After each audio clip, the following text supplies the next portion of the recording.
This is the City of Palaca Commission meeting, June 11, 2015. We'll have our invocation by Dr. Ken Johnson, Executive Director, Road Heapers Boys Ranch. We will also have, following the invocation, we will have Marissa Missick lead us in the pledge. Everyone please stand. Would you join me in prayer, please? Our Heavenly Father, we acknowledge you as our creator and giver of all good things. We recognize you as the lover of our hearts and souls. And tonight we need your wisdom and blessings on this commission meeting as we begin our business. We ask that you help us take advantage of this fine opportunity to do something good for our community, something that you, our Heavenly Father, would be pleased with. Help us to see things as you see them and to reflect in all our determinations that we have both been with you and seek only the good of our fair city and your perfect will. Bless all the families represented here on this evening and all the government entities as they seek to do what is right.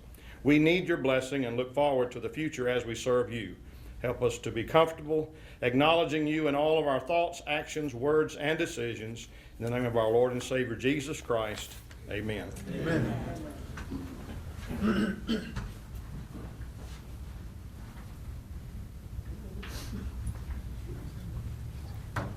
I pledge allegiance to the flag of the United States of America and to the republic for which it stands, one nation, under God, indivisible, with liberty and justice for all.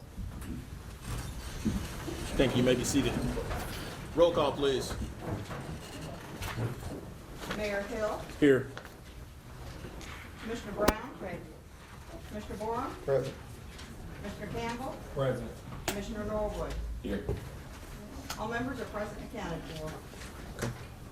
Has everyone had an opportunity to review the minutes from our interviews on May 26, 2015, and our meeting on May 28, 2015? Second. There's a motion to approve in a second. All in favor say aye. Aye. Opposed, motion carries. We'll now move on to our public recognition and presentation.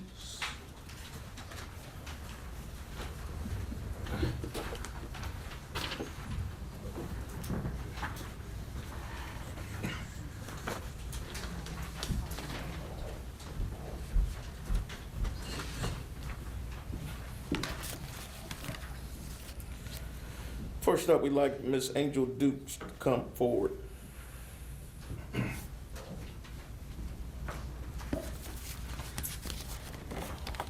We've got a proclamation that reads, whereas the Emancipation Proclamation made by President Abraham Lincoln on September 22nd, 1862, declared that on January 1st, 1863, all slaves in states rebelling against the Republic would be free. But due to the communication difficulties between the Civil War, this message of freedom reached different states at various times between 1863 and 1865, reaching the state of Florida on May 20th, 1864. And whereas on June 19, 1865, Union General Gordon Granger read the Emancipation Proclamation in Galveston, Texas, thus belatedly bringing about the freeing of 250,000 slaves in Texas. And whereas the 19th of June, or Juneteenth, the freedom forerunner to the 13th Amendment, is the oldest American celebration of emancipation, and in 1997, the 105th U.S. Congress passed a resolution officially recognizing Juneteenth Independence Day in the United States. And whereas early Juneteenth rallies were used as political rallies and to teach freedom African Americans about their voting rights, but today's celebrations include public readings, pageants, parades, barbecues, ball games, and formal Thanksgiving ceremonies at which the hymn Lift Every Voice and Sing. The Negro National Anthem opens the ceremonies. Whereas Juneteenth must be preserved not only as the end of the painful chapter in American history, but also as a reminder of the importance of preserving lines of communication between the powerful and the powerless in our society. And whereas today millions of Americans of all races, creeds, religions, and ethnic backgrounds celebrate Juneteenth, which not only celebrates freedom, but also acknowledges the achievements of African Americans. And as celebrations continue to spread, we can all be reminded of the oft-repeated maxim, until all are free, none are free. That highlights the manner of the end of slavery in the United States. Now, therefore, I, Terrell Hill, Mayor of the City of Palaca, together with the members of the Palaca City Commission, hereby declare June 13th through 19th, 2015, as Juneteenth celebration days in the City of Palaca, and we hereby encourage all citizens to take part in the community celebration and to reflect upon the meaning of this very important day in the history of the United States. In witness whereof I hereunto set forth my hand to be affixed and cause the seal of Palaca, to be placed on the 11th day of June of the year of our Lord 2015. Commissioners Mary Lawson Brown, Rufus Borum, Justin Campbell, James Norwood Jr., Terrell Hill Mayor. Thank you.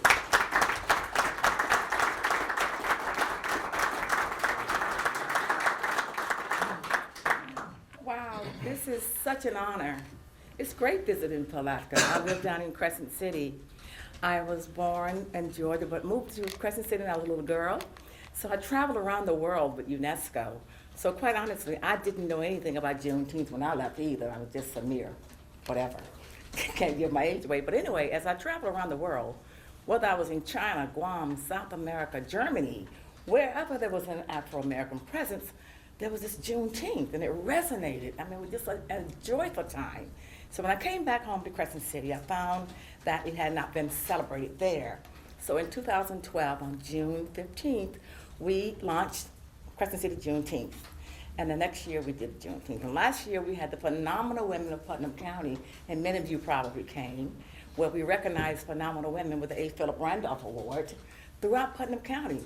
That was my way of bringing people together, using this event as a catalyst by which we all can become bound, because like the Honorable Mayor said, no one is free until we all are free. So this year we decided to unite all of Putnam County by bringing all the mayors together, because they are the leaders of our various cities and towns. So we felt that if we can bring the mayors together, then everyone else will look up, and maybe it will unite our young people. So I just want to thank you. I feel very humbled and very honored to take this back and present it at the Crescent City Juneteenth on Saturday. I certainly hope you guys will come down and join us and celebrate food, live jazz, hip-hop gospel groups, all kinds of wonderful things, the kinds of things we as Americans should do as one, not divided. So with that, thank you very much. And thank you.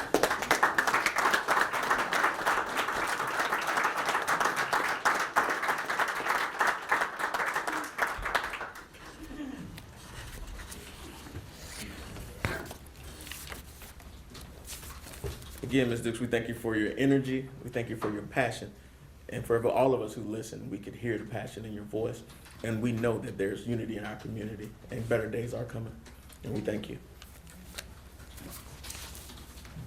Jermaine Douglas from the Parks Department.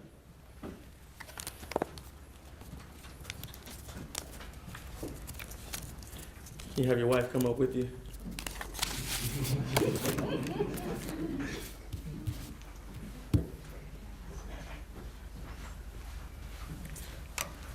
Mr. Douglas, I watched you during the Blue Crab Festival. We've watched you all over, and you've been named the Employee of the Quarter. You are by far one of the hardest working folks that we have around. If it needs to be done, you get it done. And you never say no. Sometimes you need to, but you never say no. Mr. Griffin, can you come up and join us as well? Tell him. I thought this was something. So, we've got an award for you. I'm going to let Mr. Griffith read this award for us, and we got a special presentation for you as well. The City of Palatka City Commission, we hereby express our sincere appreciation and award this certificate to Jermaine Douglas, Parks Department Foreman, in grateful recognition of your exemplary performance, productivity, commitment, and dedicated service above and beyond the call of duty to the citizens of Palatka, awarded this 11th day of June 2015.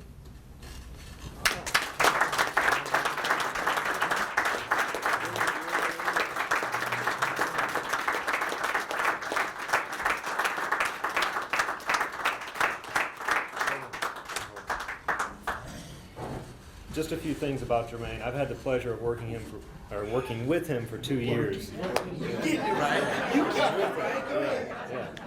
And you do need to learn how to say no. Yeah.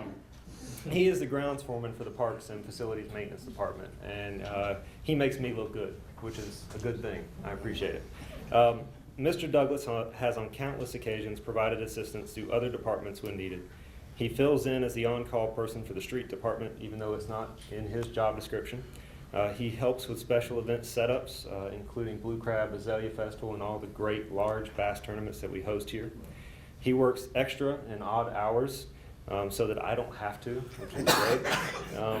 And above...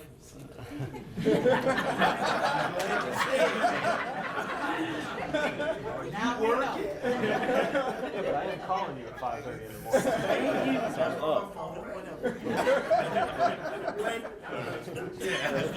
morning. In all seriousness, he displays a high level of diplomacy and tact when dealing with the public, which I truly appreciate. So it is for that reason, and your courteous behavior, and your obviously your hard work, because that's what you're known for. Yes, sir. I nominated you, and thank you. Thank you.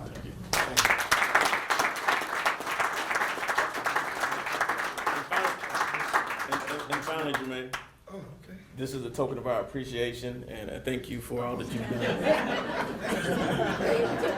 Thank you. Y'all see what I did with it? I don't know if many of you got a chance to go to the Blue Crab Festival, but you would see Jermaine driving the pickup truck, the trash truck. He'd be on the golf cart. He was there, and you'd see him at 8 in the morning. You'd see him at 10 at night. So we thank you for all that you do. And finally, the young lady that led us in the pledge, Marissa Missick, will you come up?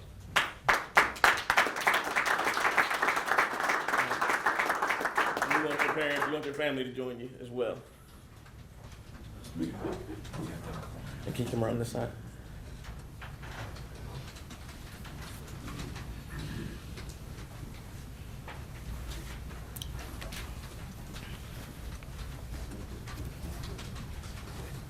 Ms. Missick, we had an opportunity to celebrate at the graduation ceremony on last Friday. And we became aware that on May 21st, you were 15, correct? You turned 16 on May 21st. May 19th. May 19th. So 2 weeks ago, she was 15 years old. And on last Friday, she graduated as a 10th grader from high school, skipping 2 years of high school. Headed to the University of Alabama, unfortunately. Although this is a Gator nation.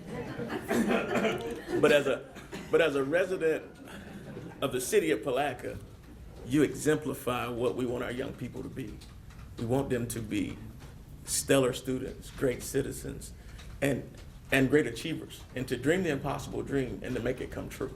And so we thank you for being that shining example to others and being that example to us. And so we have a special presentation for you at this point. And this is the Academic Achievement Recognition, presented in sincerest admiration to Marissa Missick, youngest college graduate, Palatka High School class of youngest college-bound graduate, Palatka High School class of 2015. In recognition and commendation for your dedication, hard work, and academic commitment, the Palatka City Commission hereby extends personal congratulations for your remarkable accomplishments. It's many thanks for being a positive ambassador for the city of Palatka and encouragement to continue your commitment towards excellence. Awarded this 11th day of June 2015, Betsy Driggers Clerk, Terrell Hill Mayor, Commissioners Mary Lawson Brown, Rufus Borum, Justin Campbell, James Norwood Jr., Interim City Manager Alan R. Bush.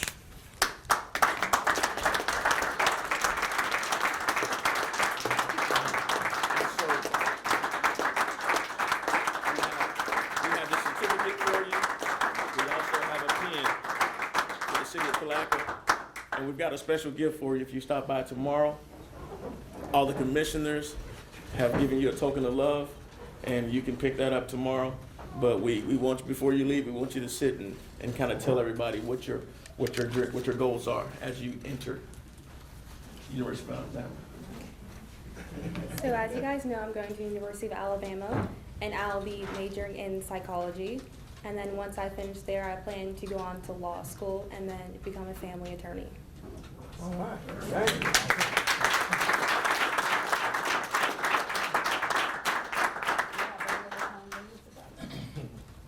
And we'll be remiss if we don't recognize her parents, Sherman and Melissa Missick, and grandmothers here as well, and Joycelyn. And we just want to thank you guys for raising such a wonderful young lady.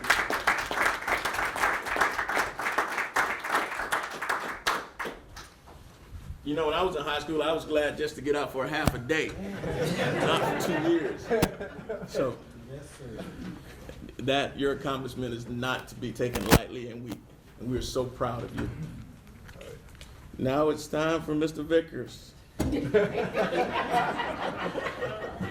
will open the floor up for public comment.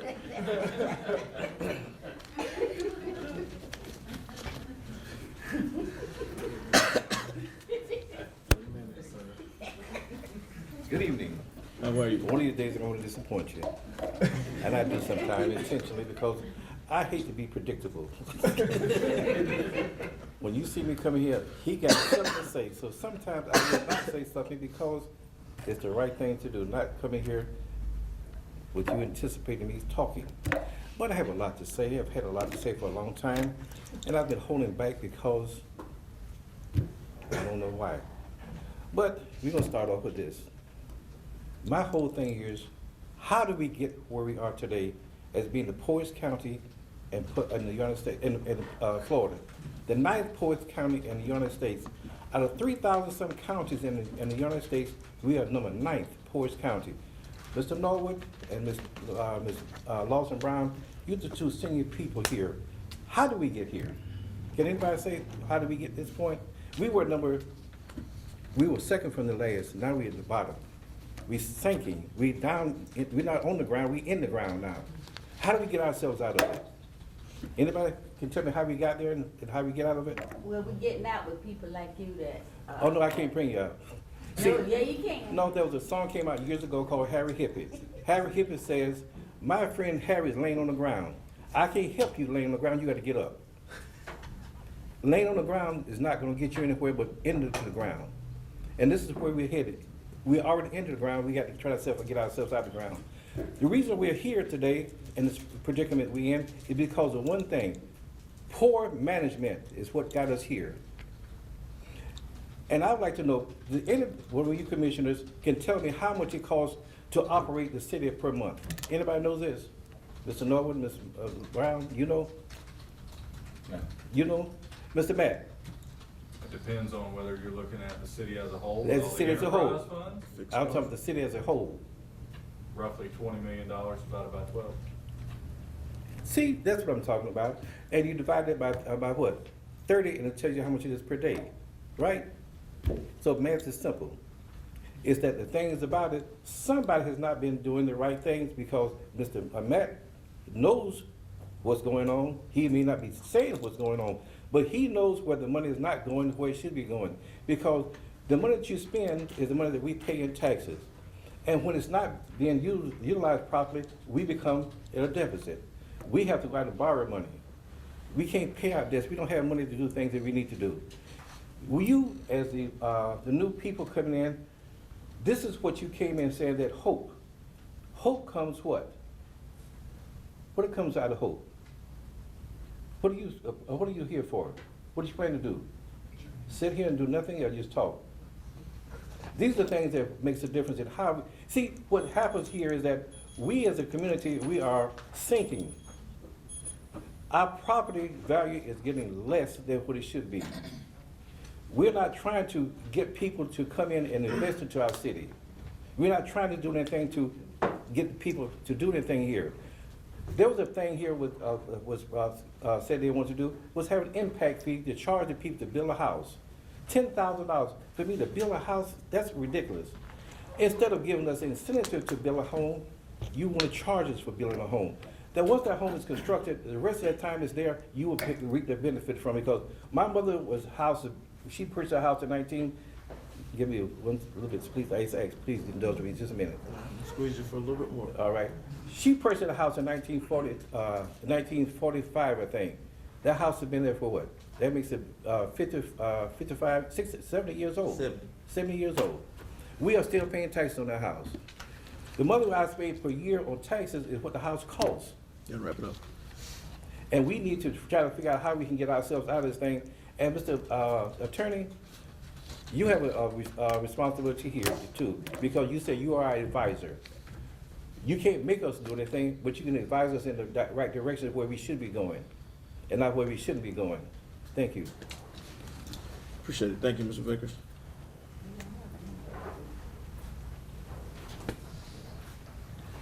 Ms. Weeks? Yes, my name is Roxanna Regan Weeks. I'm at 205 Nellie Street, Palatka. I have a copy. These are the 2014 FDLE crime stats. I know you remember I came here a couple of months ago and talked about the falsified crime stats the year previous. And it appears they are again. The Putnam County Sheriff's Office has claimed 1 murder for the calendar year of 2014. Palatka Police has claimed 0. And the first murder was in January of 2014. That was a PCSO case. The next one was in March. That was also PCSO. We have a June murder, Mr. Crowley on 11th Street, which was a PPD case. And then also in July on Hudson Avenue, which was a PPD case. And, you know, I don't have all the numbers, all the CAD numbers yet from the Sheriff's Department, but I will be getting them. This is 5 documented murders, 3 for the county, 2 for the city. County claims 1, city claims 0.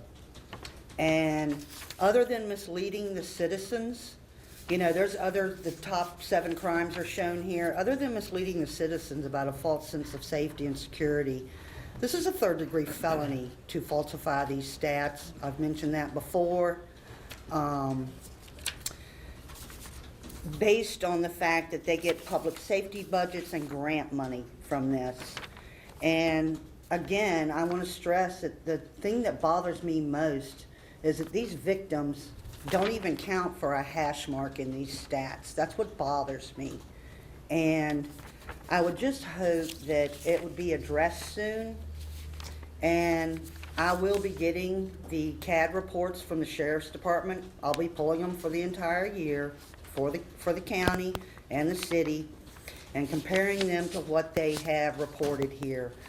I just don't believe this 23.8% reduction claimed by the Palatka Police Department in crime.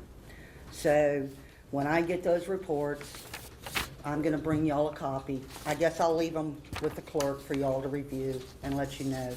And I'm gonna leave this in the meantime, the FDLE crime stats. I know for a fact that there were murders in the city of Palatka in 2014. It was a question that I had to answer on the 2nd day of office at the radio station, so I know. You got, Mr. Hafner, you have anything? First of all, I read something the other day, it was kind of humorous. It said that if a guy has $20 and his wife has 25, his wife really has 25. Jermaine, where's that card you just got? That tell you something? Yes, sir. Jerry Hafner, 122 Hillsdale Lane in East Palatka. I just want to come up and say at the last commission meeting, I was extremely proud of the mayor and Commissioner Campbell. The issue you brought up about the community becoming involved in cleaning this city up. I'm going to tell you, Palatka Main Street is heavily involved in those kinds of things, but Palatka Main Street can't do it all. It's going to take all the citizens of this community. And I would appreciate any effort that y'all can make to help continue the effort that you brought up at that meeting, because frankly, we need all of our civic organizations, families, churches, business owners, and everyone else to come forth and start cleaning this place up and making their businesses look like professional businesses. So I just wanted to pass that through. Thank you. Well, and then just as a point of information, we'll let you know that we do have a cleanup coming up next Saturday. We're going from the Urban Trail on 2400 Dunham Street, all the way down Dunham Street to 5th Street. So we will be cleaning up the entire Donna Street area. You can get with Miley and Reeves at the police department, or contact one of us, and we'll make sure we get you some information over. Where all do we advertise? Is that advertised in the paper and so forth? It's advertised, it will be advertised, it's on the website as well, Cool. and that's the Palaca Pride Project. So we try to target a different area every time. Very good. And all our commissioners are involved in all the cleanup, so it's a joint effort. Good work. We thank you. Are there any more public comments? Seeing none, we'll close public comment. We'll move on to the consent agenda. Under the consent agenda, we have item A, adopt resolution number 2015-11-35, authorize execution of professional services agreement with MCCI for purchase, installation, and support of Laserfish document imaging management system software and services. B, adopt resolution number 2015-1136, authorizing issuance of special events permit number 1523 for Independence Day, 4th of July celebration, to include permission to exceed allowable noise levels, to sell and consume alcoholic beverages on public right-of-way, and authorize closure of certain streets and other public riverfront park facilities. C, grant permission to exceed allowable noise levels for special events permit number 15-26, Founder's Day, July 18, 2015, from 11 a.m. to 5 p.m. throughout the duration of the event. To God be the Glory Holiness Church, applicant, Fay Word agent. D, appoint Commissioner Justin Campbell as the City of Palaca voting delegate for Florida League of Cities 2015 Annual Conference, and Vice Mayor Brown as the alternate voting delegate. E, introduce Form 8B Memorandum of Voting Conflict into the record, filed by Commissioner James Norwood Jr. on a vote taken 5/14/15, on agenda item number 10, 5/28/15, and agenda item number 7. Introduce voting form for F. Introduce voting form 8B Memorandum of Voting Conflict into the record, filed by Commissioner Rufus Borum on vote taken 5/14/15 on agenda item number 10 and 5/28/15 on agenda item number 7. Is there anything on the consent agenda that needs to be removed? Mr. Mayor, I'd like to have a discussion around item A on the agenda. I'd like to have item A right now. Is there anything else? Seeing none, I entertain a motion. Motion to approve. Motion to approve consent agenda minus item A, which was second by Commissioner Campbell. All in favor say aye. Aye. Opposed, motion carries. We will now move on to item number 3A, resolution number 2015-1135. I have a question around it. I think the software was around $18,000+ plus $5,000+ for the maintenance agreement each year. And I think that's gonna run around like $40,000 for the first 5 years, right? Yes, what we placed in the budget for this fiscal year is $18,600 for And then the it purchase was and installation. 5,000 plus each year for maintenance. Well, it would just be the 5,000, the 18,000 is for the initial purchase of the Correct. software and the first year of maintenance. I'm just And then talking about- after that, 5,000 approximately a year per year. And that's a little bit less than what we were paying for our previous system, the Shell system. What's your concern, Commissioner? Well, I was just thinking about some of the requirements on the systems that, when I looked at the specs on it, looked like you're gonna be Windows 7, Windows 8, and Windows 7 is about to go out, so we're gonna be moving over to Windows 8, are we gonna incur some additional costs around that when we decide to move forward with that?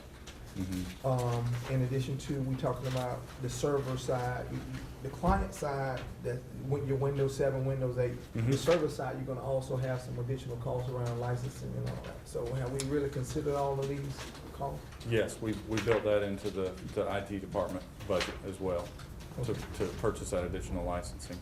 Okay, so if it's all covered, I mean, I like to kind of see actually what the overall cost is. We just, Okay. we published the 18,000 plus the 5,000 plus for the additional maintenance. I'd just like to see what the overall cost would be for that.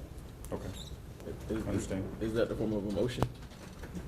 Sir, Is that a motion? I'd like to make a motion to see the additional cost is gonna be for. Is that a motion? Is that a motion to table?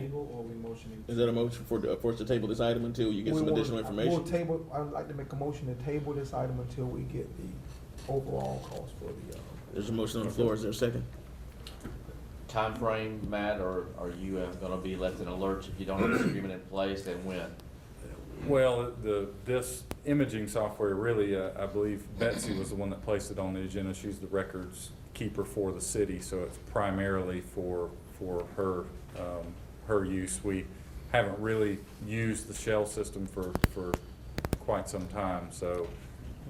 It's for the, Just for- it's for the just- city's use. Just for Right. housekeeping purposes, we got a motion on the floor. Is there a second? Well, we'll second it, but I would All right, like we to, got a motion and a second on the floor. Now we go to discussion. Now, just before we get to that, can we just finish up the conversation? I just want to make sure we had everything in place. Is time of the essence, or will 2 weeks give you, will that cause any delays? 2 weeks isn't gonna cause me a lot of heartburn, and this is for the city. It's for personnel, it's for payroll, it's for accounting, it's for building and zoning. This is going to expand what we were doing, and it's far less expensive coming forward. And just for information purposes, I know I asked you before in the pre-agenda meeting, what are the competitive software costs? With the other softwares that In are similar? comparison to these softwares? Correct. They varied because the features of each of the other softwares varied quite a bit. We sat through demonstrations on 3 other softwares other than this software, and this software was by and far the best software for records management. For both, in terms of cost and fit, correct? It was a little bit more expensive than the other software, but it was not, for the additional features that they offered, none of us felt that it was, it put it out of the range. It's really, we wanted to look at the features, and so that the workflow and the processes that the software put forward were by and far much better than the other All right, software. thank you. Commissioner, I'm sorry, Vice Mayor Brown? I was just gonna say that we have an expert sitting on the commission now with technology. Run it by him before we get to meeting and then let him kinda lead us, because we got somebody that's expert on sewage treatment plants and a bunch of stuff. And if you kinda hit us before time, then when we get in here, they can explain it to us and we can keep going. Yes, ma'am. That's my commission. I just wanted to say that Laserfish is the industry standard for municipalities and other government entities. They have designed their software for municipalities and government agencies. And, they're very well respected in the state. The other thing is, That's Little very- Cities has technology, has a technology department that deals with all these kinds of things too. And they may have some information for us. Commissioner Boyle? Well, you just have to look at, acquiring things is one thing, but then if the requirements calls for something else that's gonna have further costs down the road, you don't wanna go and try to implement something that's gonna cost you a lot more than what's being presented.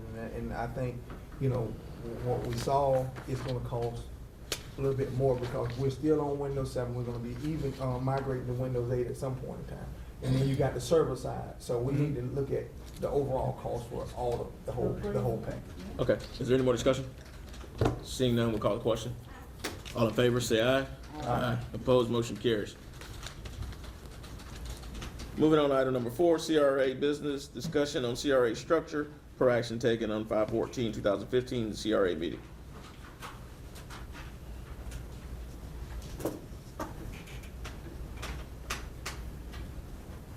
And so with this conversation, the conversation is about whether the commission wants to continue to serve as a component of the CRA board.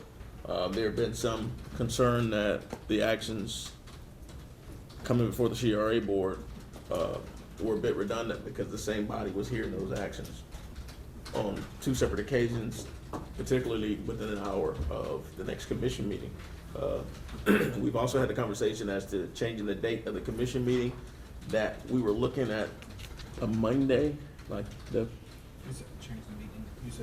for the CRA meetings. We went back and looked at the minutes for the meeting. You all tabled that until you decided on the structure Right. of the CRA. We were And looking. then we had talked about a Monday or a Wednesday. Right, we looked at our schedule and there's an opportunity for us to have the meetings roughly 3 weeks prior on a Monday, which was probably the most convenient day on the schedule thus far. And so I think we have to make a decision. My thought process is, I've talked, since the last time we've had the meeting, I've spoken to some other communities, and, in particular, having a different board with the CRA, sometimes it creates some different, it creates some difficulties. I've talked to people from some different cities, and their pleasure was to have the commission serve on the CRA board along with delegates from other places. One commission, in particular Daytona, the commission as a whole just simply serves the CRA without any other affiliates. But I think that there's an opportunity for us to continue on in that manner, to bring on the delegates as we choose. We may even have an opportunity to bring on some additional delegates if we want to expand the board. But I think it's incumbent upon the commission to be involved in that process as we continue to kind of change directions in so many ways. But that's just my opinion. I guess my question would be, even if we change the day of the meeting, will it still be, if we vote on it and something passes, just say for instance, unanimously, will we still have to vote on it in the commissioners meeting? You have to, because it's two different structures. The CRA is a separate entity, although the personnel is still the same. CRA just makes recommendations. Right. And so it still has to be approved by the commission. And so, Well, basically, Mayor, I had wanted to see a separate entity, because I thought more people we got involved, the better we would work. And I know it's hard sometimes, but they only do what other boards do, zoning and all those other boards. They make recommendations to the commission that we have to say yeah and nay to. In doing it, we have to remember too that anybody who we get to serve on these boards, some of the benefits from it they won't get.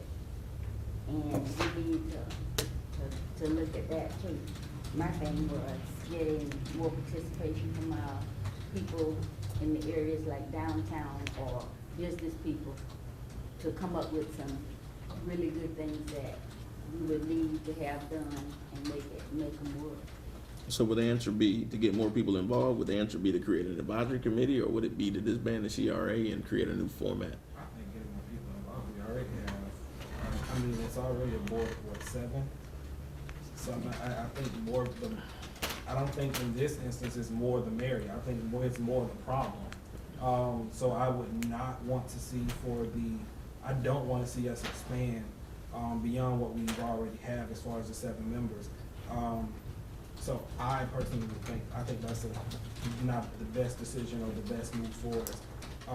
I'm for it either way. However, I'm not for it being on the same day as commission meeting, being that, prime example, last time we had the meeting, we were presented with some additional information minutes before the meeting started. And then there would have been a vote an hour later, not even an hour later. And that draws a concern that if we wanted to do personal research, it kind of puts us in a position it kind of puts us in a position to say, hey, we got to do it immediately. So now at this point, I'm for it either way, but again, if I had to make a decision, I just don't want to see it on the same day. Even if we were to disassemble the board and come back, because again, that stuff will still happen. Commissioner Norwood? And I see the wheels turning. Well, I think my main concern was, having it on the same day, and even that having adequate time to discuss the issues that we're dealing with as well. They don't like feeling rushed, because we got another meeting that's coming up that we got to get to. We got to take care of that business because it's been advertised at 6 o'clock as well. That's the first thing. As far as the restructuring of the CRA, and I know that sometimes when you do appoint committees and they sometimes it causes a conflict because they may want to go in a different direction than the commission wants to go in. So therefore, you end up getting a recommendation from that committee, but also it conflicts in the direction that you've actually set forth from the city's perspective as well.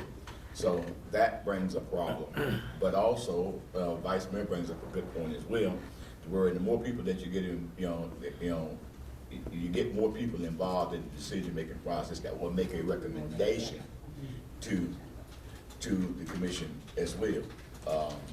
So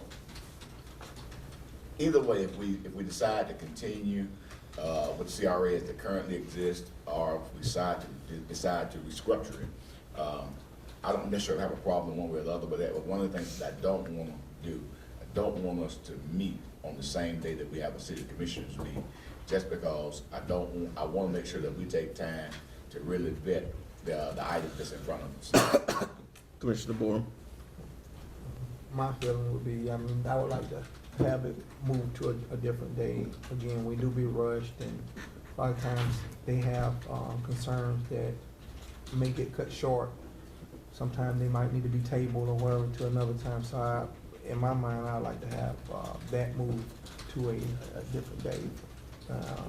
As far as the board concerned, the board can remain the same as far as I can, not add additional people. Vice Mayor Brown? Well, I already said, y'all So- told me I had 2 minutes this week. We gave you 2.5 this time. We gave you rebuttal time. The other only thing is, whatever you all would like to do is fine. I did not mean to have more than the 7 people. I just thought if we got other folks involved, like we have on our planning and zoning board, we'd have a broader scope of what was happening in the town and come up with some more ideas. Other than that, whatever you all decide is fine with me, I'm gonna be here. Okay. Well, it sounds like everybody's okay with just having, I don't even think we necessarily need to have a motion on it if we continue on the status quo and just change our meeting day. So, so we can actually, just from a scheduling purpose, do we need to take action to change the meeting day? Why don't you just let me bring it to the June 28th meeting? The reason I didn't bring it to this one was because you actually tabled that until you made the final decision on the structure. So now that you've made the decision on the structure, you don't have another meeting until August the 6th scheduled. We can bring it to the June 28th meeting, you all can vote on the date then, and then we have to advertise in the newspaper the change in the schedule date per the statute. So I think that would give you plenty of time. So, but for housekeeping purposes, instead of just bringing it back in 2 weeks, we can vote to keep the structure, we can have a motion to keep the structure the same and change the date. And then you can just advertise. Do you know what date you want to change it to? We talked about the first Monday of the month at 4 o'clock. Well, y'all see the kids. Mondays is not. Not 4. How are you on But then if Wednesdays? we have like a pride and all that kind of stuff, it then poses an issue. Yeah, we push it off and don't have it on that day. You don't have one on that day. You don't have Black Pride on that day. It's only one. It's only once a month. It's only once. One day a month. It's not even once a month. First Monday of the month. It's once every 2 months. Once every 2, okay. That's- The other option was the first Wednesday of the month at 4 o'clock. No, that's not gonna work. So, first Monday, everybody's okay with first Monday? You'd always go to the first Tuesday, or the second Monday, and then we just moved the tree committee to an every other month meeting. We had talked about that too. You wanna go to the second Monday, get it off the first week. I'm fine either way. Second Monday, 5. Second Monday, 5? All right. I entertain a motion. Move. So move. So move. There's a motion to keep the structure the same, move the meetings to, CRA meetings to the second Monday at 5. Is there a second? Second. Motion second on the floor. All in favor, say aye. Aye. Opposed, motion carries. Moving on to number 5, presentation and acceptance of the fiscal year 2013-14 audit and comprehensive annual fiscal report, We didn't have. financial report. I'm sorry, B. There was a request to appoint Sam Deputy to fill the unexpired term. Motion I'm sorry. Motion to approve. There's a motion on the floor. Second. Second by Commissioner Norwood. Question. Question's been called. All in favor, say aye. Aye. Motion carries. And now we'll move on to our comprehensive report, our annual financial report. Tina Robinson and John Rowe, Carr, Riggs, and Ingram. Good evening. Hey, I'm Tina Robinson with Carr, Riggs & Ingram. CPAs at 906 South State Road 19 in Palatka. And our partner John Rowe is also with us here tonight. Pleased to be here to give you the results of our audit reports for your fiscal year ended September 30th, 2014. And I know you all have received your audit in advance, and hopefully you've had a chance to look at that. I'll point out a few things in here. First of all, starting with our reports. So on page 85, you could see a summary of the audit results.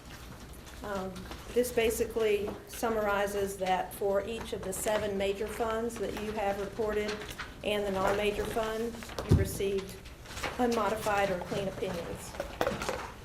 And there were no internal control deficiencies disclosed and no material noncompliance in that report. There's actually a separate report on that on pages 79 to 80. We also reported here in the summary on 85 that for the 2 major federal grant programs, which were the Sport Fish Restoration Program and the Hazard Mitigation Grant, you received unmodified or clean opinions. That report is, in more detail, is on pages 83 to 84. But basically, those 2 grants, out of the $1.2 million in various federal funds that the city spent during the last fiscal year, those 2 major programs accounted for about 2/3 of that expenditure. So those have special testing that occurs under the Federal Single Audit Act. And after that testing, no significant issues were found, which is why you had the unmodified opinion with regard to the grant programs. Then on page 77,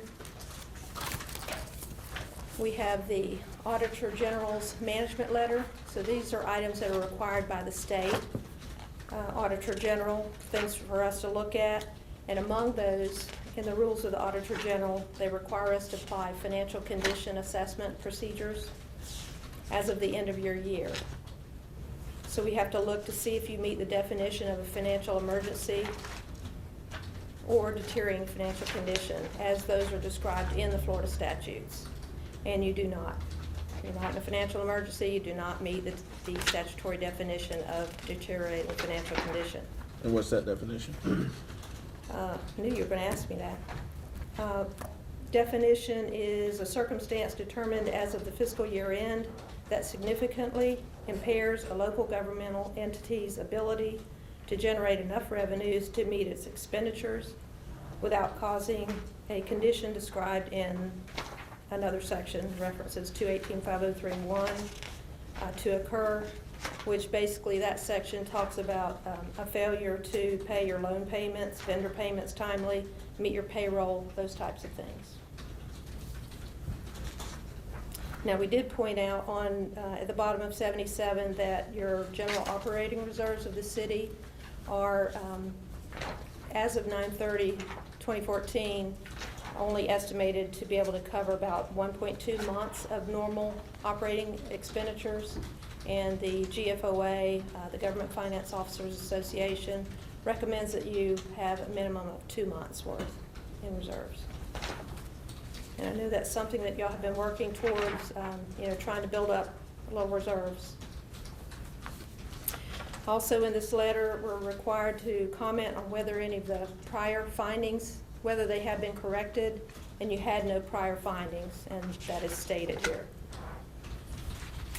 And then on the second page of that letter, we have to state whether your annual financial report that goes to the state is in agreement with these audited financial statements that you have under review. And that state report has been drafted in completion, and it will be filed after the acceptance of the audit. On page 81, there's a new report. And the only reason that you have this in a separate report is this is still something under the Auditor General's rule. They decided that from here out, they would like to see an opinion on whether or not the entity is in compliance with the investment statutes. That used to be just a paragraph of the letter that we just went through, and now it's a separate report. But the city is in compliance.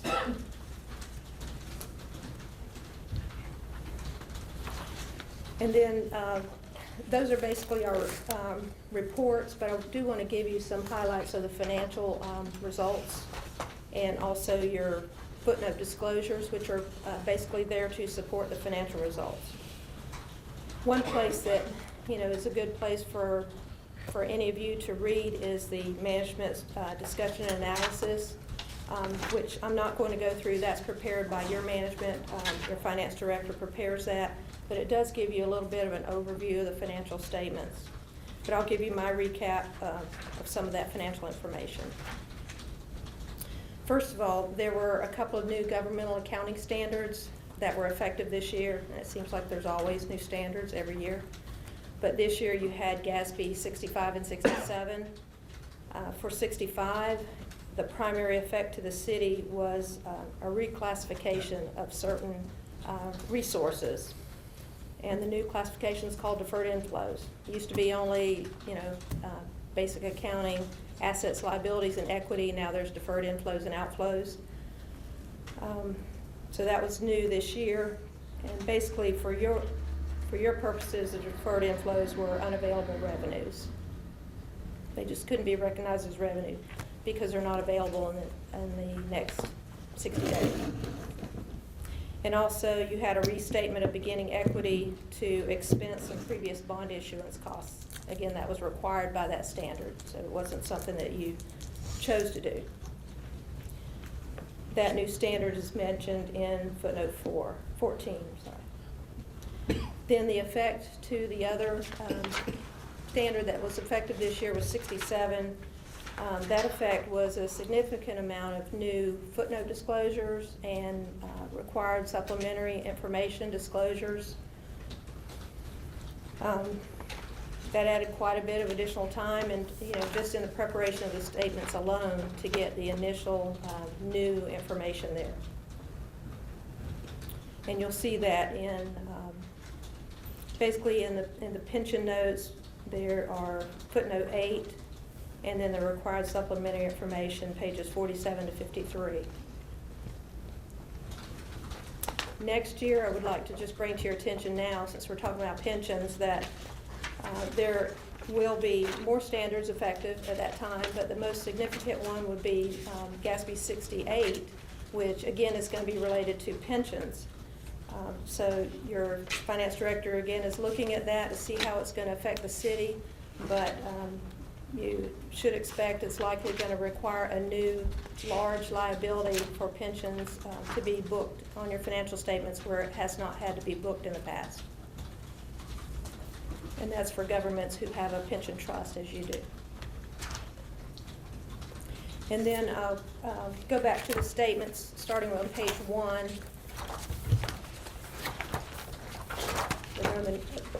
After the Roman numerals, the regular page 1.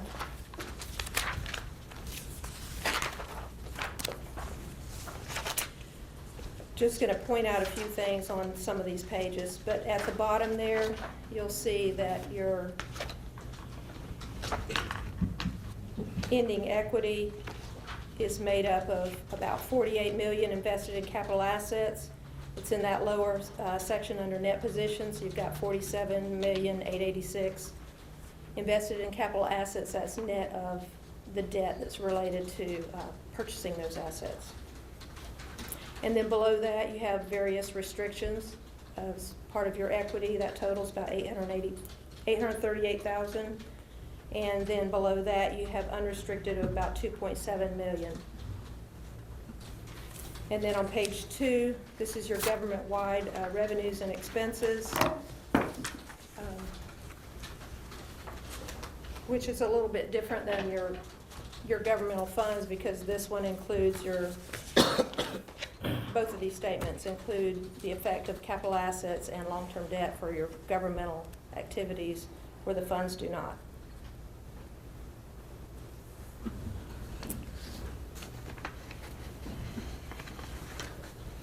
The one thing that I wanted to, or a couple things I wanted to point out here in the lower part of the page is that you do have a special item there, a very large loss on sale of land, and that has to do with the a reduction to remove the Frank George properties from the books and record that loss. And then on page 3, Was that done because it coincided with the sale of the property to the hotel developer? yes. The timing of it. I'm talking about the Right. timing of it. Because the sale, I mean, obviously the removal of the Frank George and so forth occurred several years ago. So my question is, are you having to show the loss now because the sale of the property to the hotel developer occurred within this audit year? Yes, but actually it did occur in a couple of pieces, just like you're talking about. The original demolition of that occurred a few years ago. Don't remember which year that was, but then the sale of that property occurred in this past year that we just, that we're talking about now. And so that entire piece had to be removed from the books. And that's why we carry over the $3 million loss. Yes.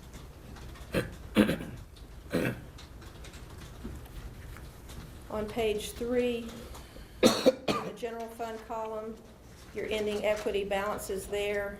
For the unassigned is and that's about 3 rows up from the bottom, $848,000. This is what you use in normal operations for the coming year, and that's the figure you would, estimate based on your expenditures that you have had in the past, by 12 months, and see how many months you could cover with that. That's basically what I was referencing before, that you have about enough to cover 1.2 months. And that would be for normal operations. For the general fund on page 5, I'm sorry, we'll have to go back and forth a little bit here because of the funds are the balance sheet on one page and the revenues expenses on another. But you'll see a significant decrease there in the fund balance, 3rd row from the bottom, $2,063,000. That's due partly to the large transfer to the golf fund to eliminate some accumulated loans that they had over several years. And also the general fund transferred some money to a new fund, the Better Place Plan Fund, to more clearly separate those activities and balances. And then, as I was saying, you have a new fund, the Better Place Fund. Those monies have been tracked in the past. I mean, they've always been tracked in general ledger accounts and reconciliation reports. But now this makes it more clear that, that separate fund, it's more easy to see exactly what's coming and going in that fund. So you'll see a separate column for it.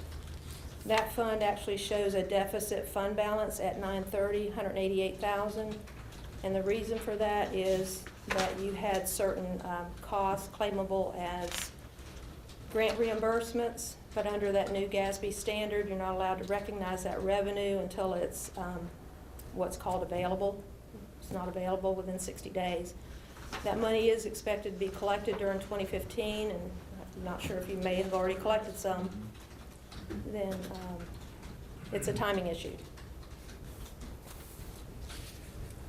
And the other column that's headed there on these pages, the Downtown Redevelopment Agency Fund carries a cumulative fund balance of about $469,000, which is about $105,000 higher than the previous year. Those tax increment funds that were expended for the fund total about $280,000. You can see that on page 5. And the expenditures were well within the budgeted amounts. And then pages 7 through 10 are your enterprise funds, which is your water, sanitation, golf, and airport. And in total, the right-hand column there, these are the same as the balances on the government-wide statements that were on pages 1 and 2 called business type activities. This is just a detail of that activity. And all the enterprise funds have positive equity balances at the end of the year. Although 2 of the funds, golf and airport, do have more invested in capital assets than they have in total equity, which is why you have a little bit of unrestricted, a deficit in unrestricted money for those 2 funds. And then just a couple more items for your significant capital asset purchases. during the year. That included a boat ramp and parking improvements, stormwater and drainage improvements, airport improvements, wastewater reuse, and riverboat refurbishment. And you have a footnote on capital assets in footnote 4. Doesn't detail what the individual items were that you purchased, but it gives in total your dollars. Or what was that? Footnote 4 describes just the total dollars. Footnote 4, which is on page 24 to 25. So on page 10, where you're looking at your business type activities of your enterprise funds, That's the cash, part of the cash flows. right, and you look down to the change in category, which is this, the immediately below depreciation. Mm-hmm. Is that a change in from the preceding year? Of That's what- correct. Okay. Yes. So for instance, in the Just to water fund, reconcile to the operating so, cash. so the accounts receivable was down 84,000 from the preceding year under the On the water fund? Yes. Well, no, actually, the changes, when an asset goes up, it shows a decrease.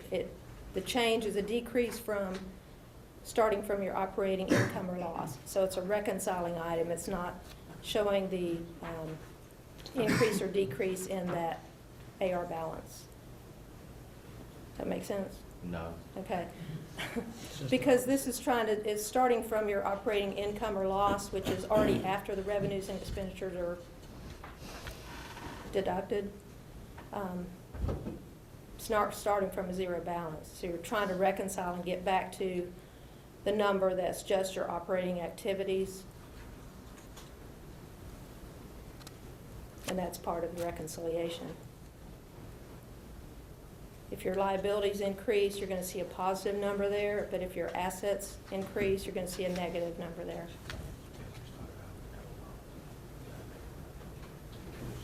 Basically, assets. It's Assets. the opposite. It's the opposite.